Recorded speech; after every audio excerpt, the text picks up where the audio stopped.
الظلم وكاد وقع الظلم وكاد أن ينتشر.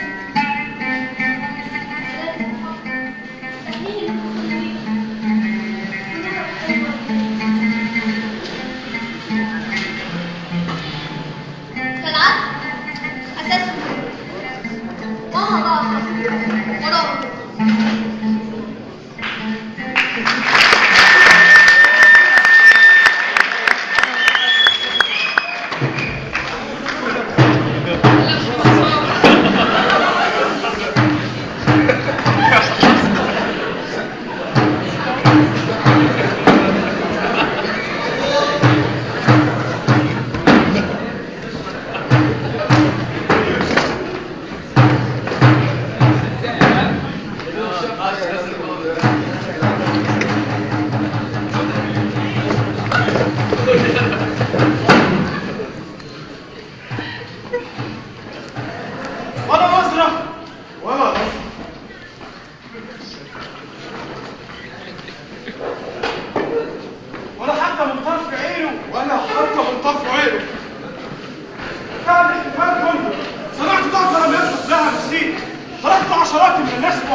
أسوار المدينة لأعدائك بإذن الله. وهل نسيت كما علقنا منهم حتى الآن؟ إنهم يتسعدونك السلطان. أنا لا أعلم لماذا يتسعدون هكذا ولماذا يكرهونني. الناس في كل مكان وزمان يكرهون مدير السجن. ظاهرة غريبة دليل على عقوق الإنسان. رضا أمي يهمني، كل ما يهمني رضا الله. سيبقى أي كلمة تفكر فيه. ألا لا تثق في كلامي؟ ليس أثق في أمي، لكنني أثق فيه. وأنا أنسى ملائكتك. لطالما مشينا على الحبل يقطع الحبل ونحن لا نفعل. وإننا أقنعنا الوالي أن هناك خطر على حياتي ويصل في كلامنا. أنت إبليسك يا سعادة المدير. وطالما سألت لماذا لم تصبح سلطان الدنيا كلها، وطالما تبلغ كل هذا القدر من الأبلسة. هناك فئتان من الناس، فئة تتسلطن، أخرى تبحث، أخرى تخدم السلاطين، وأنا واحدة منهم. ولكن هل ممكن أن نجد هذا الكبش؟ أيوه كبش وختان. إنهم يمنعون الأسواق والطرقات. لعله يرفض. وأعتقد أن أحد من هؤلاء الذين يعيشون عيشة أفضل منها الموت يقدر أن يضحي بحياته من أجل مولانا المدير. إذا سيتعبوا كلهم يتعبون لنا في البداية، لكنهم يموتون في النهاية، إما بالمشمقة أو الخازوق أو حتى بالسفك الحربية. أنا مظلوم. ماذا؟ أنا أنا مظلوم. إنه سبب لله.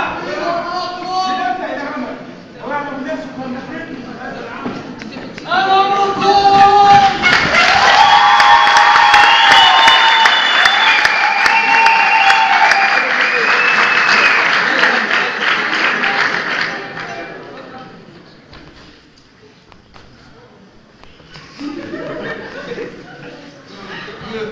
ماذا حدث؟ ايش ايه؟ افهموني الحكايه. أيها الصباح، ألم تجد غير هذا المساهم لتحضره إلى هنا؟ اليوم الجمعة أجاز ولم أجد خير على الساعة.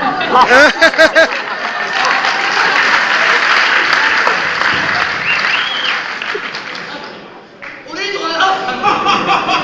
نريد أن يفهم. هل وصل الناس إلى هذا المستوى؟ في زماننا لم يكن يجرؤ أحد على أن يفعل. كلهم هكذا في البداية وحتى كلهم.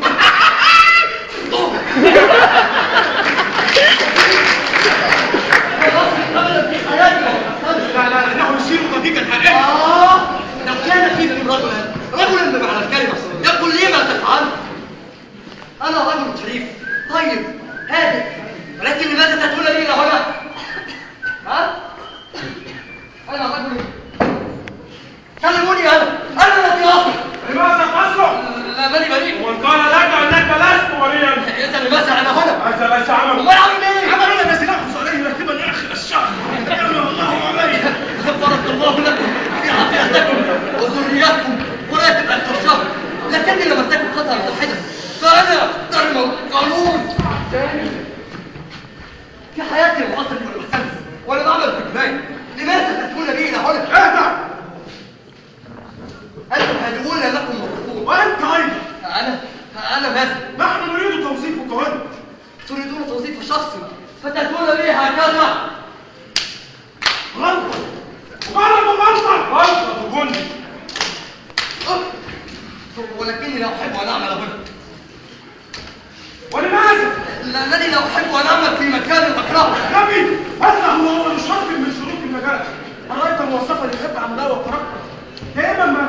الموظفون الذين لا يحبون عملهم. يا سعادة المدير، يا سعادة المساعد، أنا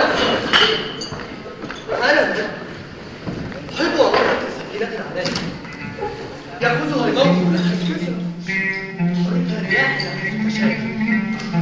لو كان الأمر بيدي لفتحت كل أبواب السجون، فلا شيء في الدنيا يستحق أن يسلم الإنسان من أجله أعز ما يملك. حريتي لو كان الأمر بيدي لفتحت كل الأقفاص وتركت العصافير لتطير. كلامك أنت في حد ذاته تهمة خطيرة. هذا الكلام يدعو إلى تغيير الضمانات والمعايير الاجتماعية. هذا الكلام يكفي غسلات ومرات على القلب. صار والكل ياسر. لا تتعجل هكذا، فالرجل متعاون جدا، لابد أن يكون عاملين معه قبل أن يدخل السجن. السجن وقد قال أنه يجب توظيفي. عندي لسه شاهد على ذلك. والله لطيف. نصف العمل كله. كن مال ولا تكن حرفيا. مال والله وشاطر ولماح، ولكن لماذا تكون بي إلى هنا؟ متعاون جدا وهادئ وصريح ولطيف ومتنسى لي ومطيع. فنحن على الخط. واي خطأ كبير جدا. لو لم نشرح الحكايه اخصى علينا، نسينا ان نفهمه الحكايه. معذرة يا اخ. ابليس يا بني. لا لا. لماذا لا تريد الفلوس؟ عندما أطلب مدير السجن من إنسان أن يجلس ويستريح، فلابد أنه يريد شيئا أكبر من حريته. ما اسمك؟ حد. ما شاء الله. حسن ولا حسن مش هبقدر التجار؟ لا، حسن عبد واسم العائلة يا ظريف؟ محمد. وانت من عائلة محمد؟ لماذا إذا نبغي تسير هذا الطبيب الآن؟ عائلة محمد كلها ناس طيبون يطيعون الأوامر ويسمعون الكلام. كل الزبائن لدينا من عائلة محمد. السن؟ لا، على حساب أمي رحمها الله 25 سنة، وعلى حساب أبي رحمه الله 30 سنة. 35. من هم شركاء في الحكومة على القصر الوالي؟ يا نهار أسود، هجوم، ولي، قصر، قولوا كلام معقول، تقولون كلام الذي في السجن. يا نهار أسود، هجوم، ولي، قصر. اهدى. من أين أنت منك الجنوب؟ من عند قصر الوالي. من عند قصر الوالي. قالها بلسانه. التهمة واضحة والمهم الاعتراف. أي تهمة؟ التجول حول قصر الوالي مع سبق الإصرار والتنصر. وأنا دي كلمة. كلمة يا سيد حسن. يا ناس، لقد كنت أريد أن أبلغ الوالي رسالة. رؤية. رؤية. ولقد ادعى المتهم البنوك. أخبرنا يا سيد حسن بعض الشيء عن هذه الرؤية. تخبرنا بعض الشيء. تعلمت مجنون؟ ما عليك. شفت في الحلم أنني في أرض واسعة حمراء، على شاطئها بحر القصر الجميل بلا نهاية. كانت الشمس طالعة من الشرق. نظرت إليه فأنا أحبه، وكل إنسان حر فيما يحب. كان حولها سحاب يتساقط، لكن السحاب لم يتساقط، بدأ يتغير شيء فظيع. كان جراداً كثيرا جدا. نزل على القصر الأخضر وأكله كله، أكل كل شيء، لم يبقي حتى على الإنسان. طلبت وصل، أدرك سر الأخضر، أدرك الإنسان.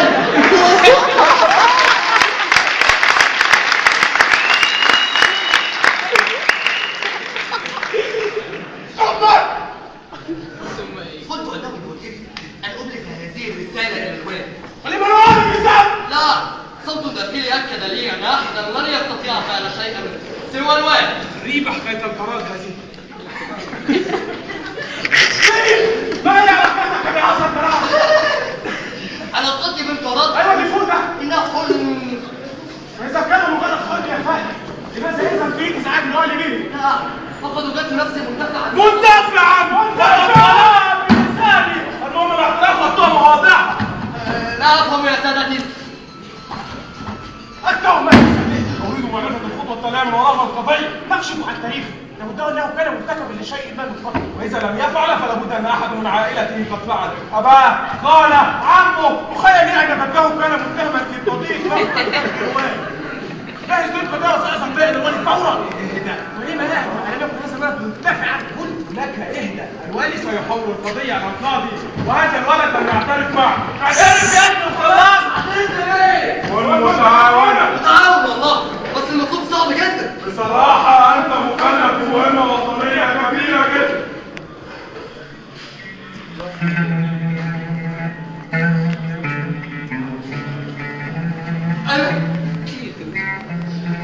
أنا فين البلد؟ أنا نعم يا بني، لقد اختارك القدر لمهمة وطنية كبيرة جدا. لا أفهم شيء. الواجب من؟ هناك خطر على حياتك. وهذا تفسير الحلم. نحن نعرف لكننا لم نرد التصريح. قدموا له الدليل إذن. المصيبة أنه ليس في أيدينا أبدا. أنت الدليل يا حسن. أنا؟ لو اعترفت سنفرسك الوالي فيك أنا ماذا أعترف بأي شيء؟ فقط اعتراف بسيط، ثم نقوم بالاعترافات ضرب كل شيء. إننا نتبع أحد الصيحات في مجال الاعترافات. يا ولاد التعالى، تريدون أجلسي على الخازوق؟ لماذا تخلق هكذا؟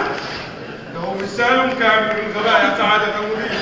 المسؤول، قلت لك ألف مرة إن عيد محمد هزيل نفع فيها. اخصى عليك يا حسن، هكذا تكسفني مع سعادة المدير. يا غبي، أتحقق من أن يجلس على الخازوق. سيهدمك يا حسن. إنني يا بني لا أنسى رجالي أبدا. إخلاصهم دائما محل تقديري واهتمامي. ولكن كيف؟ تقول في نظر الناس خائنا. إذا تتعاون معنا سوف تكون أيضا خائنا. أنا محكوم عليكم ولا أفعل شيئا؟ كهانئة يا حسن. وكم بدأت تفهم يا بني؟ ظهرت عليك بعض علامات الذكاء. ليس مهم ما فعلته من قبل. هم الأول وأنت عليك. يا سلام، هكذا القائم وهكذا القائم. كن متعاونا. مستحيل.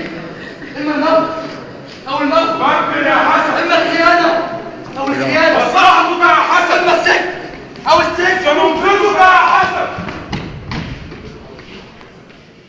هنا الحل وهناك أيضا الحل. مستحيل. وهاتوا ألف خازوق. يا صاحبي منا في صفحة الكتاب مليانة هموم كتير، مليانة بالعذاب، مليانة هموم كتير، مليانة بالعذاب. أولها الحلم عوردي وآخرها بالتراب، أولها الحلم وردي وآخرها بالتراب، أولها الفرحة دي وآخرها بالتراب، أولها الفرحة دي وآخرها بالتراب، وآخرها بالتراب. حصلت بالسلم. صحيح. لابد ان يتكلم الصالحين والعواقبين واولوان. أنا؟ طبعا. لماذا حضرة الجند؟ هل وجدوا لي خازوقا حنونا يقتل دماءنا؟ لا. إذا لابد أنهم وجدوا دليلا ضدي. ليس بعد. إذا لماذا تحسدني يا هذا؟ زيارة يا حسن. زيارة يا حسن. زيارة؟ زيارة لي أنا؟ ليست زيارة. يا سيدي تلك الحضارة، أنا كلطيف بالظبط، لا أهل لي. زيارة. زيارة.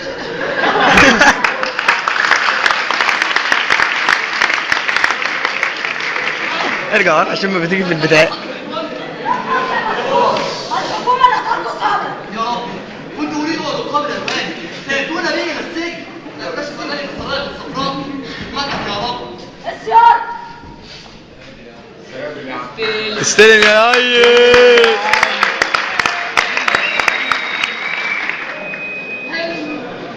ما الذي أتى بك إلى هنا؟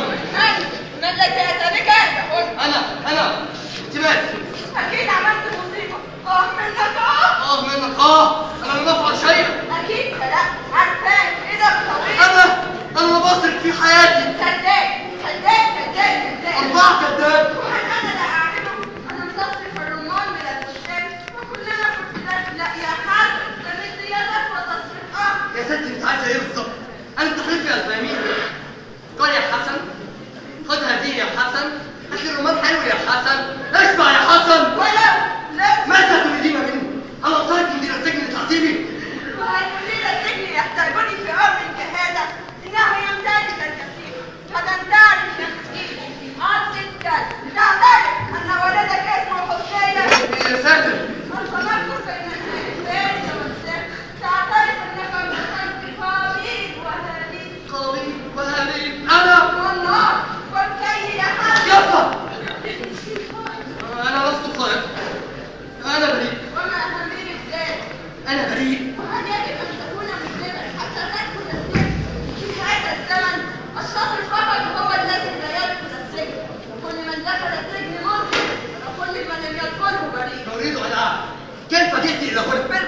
لماذا؟ غبي، عقلي غبي وسوس لي أن آتي إلى هنا وأراك. لماذا؟ سأعرف، فأنا لا أتعب نفسي بالتفكير. أنت مجنونة. وقلبي رقيق. لكن ماذا تريدين مني؟ أريد أن أتفرج عليك وأنت تتفرج في الموضوعات. تشمتين فيه. سأعنيك يا حسن، وأنا أشعر في أحد وفيك أنت بالذات. إذا لماذا جئت إلى هنا؟ أنا أقول لك عن السبب، لأنني لم أرى سجنا في حياتي. والآن رأيتني. مع السلامة. السلام هنا. مين يا ابن العزيز؟ ماله ظلم؟ صراصير، كرام، فئران، وأشياء أخرى لا أعرف ما هي. مسكين يا حسن، ما الذي فعل بك كل هذا؟ لا. بقول له أصلا الجندي. يا عم. لا، الجندي بالقوات.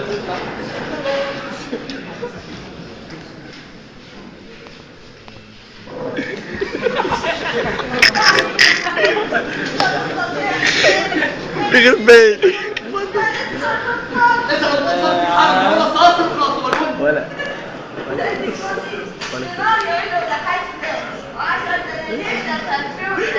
يا هند، ماذا تريدين مني؟ مصلحتي أن تنصرفي حالا من هنا. يا سلام! النصر، الشهامة، الفروسية، الرجولة، يا امرأة، يا هند، انطلقي من هذا المكان بأسرع ما تستطيعين. فاستمتانا مجاورة فارغة، وسعادة المدير لا يحب أن يرى مكانا فارغا. لا يا بابا، قلت فقط من الذي فعل بك كل هذا؟ الحكومة. أعرف، ولكن من الحكومة؟ الوالي، الوزير، هذا الجندي، كل هؤلاء يسمون أنفسهم مدير السجن. مدير السجن. تذهب إليه لمدير السجن. واشرح له براءتك. هكذا المسألة ليست سهلة، فسعادة المدير في حاجة إلى شخص بعد يومين أو ثلاثة بالكثير سيجلسوا على الصندوق. ولماذا أنت بالذات؟ صدفة. سأجعلهم يبحثون عن شخص آخر. هكذا بعد أن كتبوا الاستمارات ودخلت العهدة وسجلوا اسمي في الدفتر خانة. مهما حدث يجب أن تخرج من هنا. لماذا؟ لماذا؟ الحرية للأمراء. قد فقدت الحرية. لا أشعر بها بعد اليوم. سنزال السجن داخلي. للأسف لا يعود.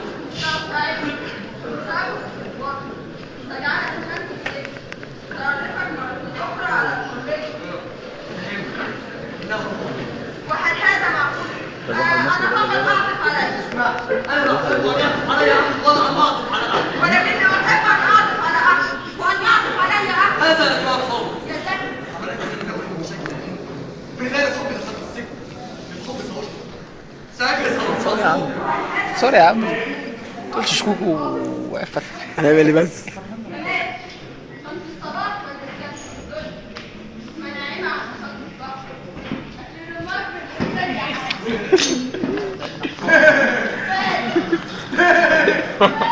الجندي. تأخرت هذه المرة. ده عمل قصير تطلب منهم ان يعينوا ليها مساعدة. أنا لا أسوي ضخاما واحدا. ربما، لكني أدفع من أجلك 1000 دينار. فلا. لماذا؟ لا. ربما لأنني غبي. كما يدخل الإنسان من الجنة لا يعرف بهينه. إذا الإنسان يا حسن أنت مغرورة. سترى. لكن ماذا تريدين مني؟ أريد أن أتفرج عليك وأنت مستعصر وترقص. تسمعين فيه. صعدت يا حسن. ماذا تريدين مني؟ منذ أن دخلت وأنت توافق. أفوق. ألست غاضبا مني؟ وأنا أنت مقصود. أنا من ظهر المقصود. أن يبدأ السفينة وامرأة مسترقمة الحصول. على الأقل ترفع من رأسه المعنوية في الطريقة والكل. بعد الشر يا حسن. وصيتي ألف سلام عليك يا حسن كل العالم كله وأزجارات سيواجهه. وإذا حكومه الآن لن يبقي على ربطه ولا هذا. لن يبقي حتى على الإنسان يا هند. حتى على الإنسان يا هند. حتى على الإنسان يا هند.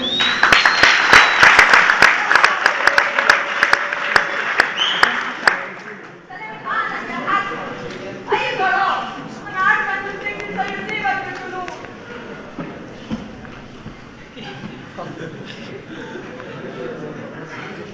لكنني لا استطيع تحريك. أريدك أن تذهب بي إلى مدير السجن. مدير السجن؟ ولماذا مدير السجن؟ وهنخسرنا نظام لا، ولكني أريد أن أقابله. وفري فلوسك يا هند.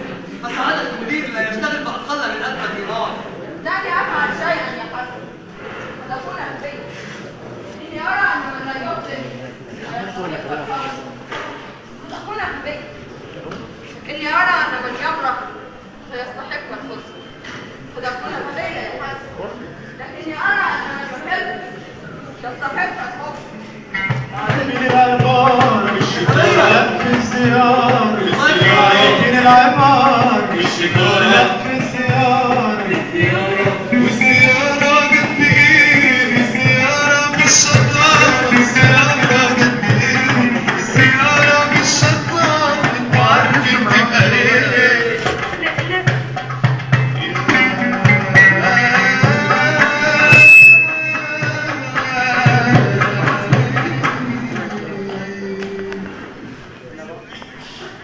النظام اساس عملنا هنا هو النظام. بص ورا يا غبي.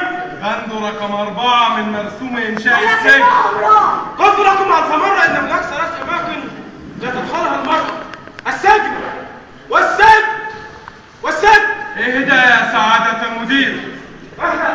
اهدى والسجن اصبح فوضى. ما الذي يحدث؟ ما عندي انا في السجن. لا ما فصلوني من عملي اذا كان الحق معهم، ولكن من اليوم فصاعدا سوف اشكي فيكم كل يوم. هتخابط في ايدك. حتى لو النظام على السجن ادخلها يا سيدي. هدخلها ادخلها حضرتك. هدخلها يا فلارة.